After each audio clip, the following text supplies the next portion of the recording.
But what about those friends, family, and coworkers that we're hanging around every day, we're talking to every day, we're texting with every day? How do you influence those people? Well, as I said, your existing customers are those people. They've got friends, they've got family, they've got coworkers, most likely.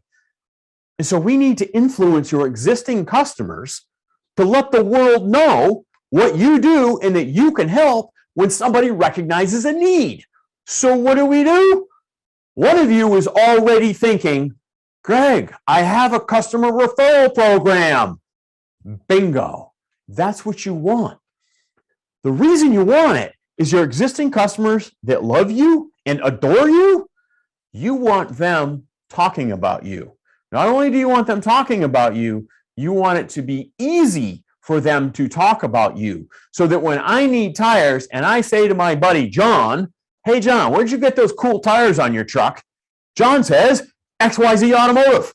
These guys rock. Now, when I come walking through the door of XYZ Automotive, I already have a certain level of trust of XYZ Automotive. Why? Because my buddy John trusts XYZ Automotive. And therefore, because John said something, I'm more likely to trust you. I went to a Facebook seminar years ago, and I thought I knew social media. I thought I understood social media. And I walked out of there shaking my head because I realized that the power of social media is that very thing. It's not that social media is true. It's that when I look at my network, because they're in my network, I think of them like my buddy John, and they're in my network, and somebody in my network says it's true. Oh, it must be true. I don't understand that kind of psychology because I'm not a psychologist, but it works.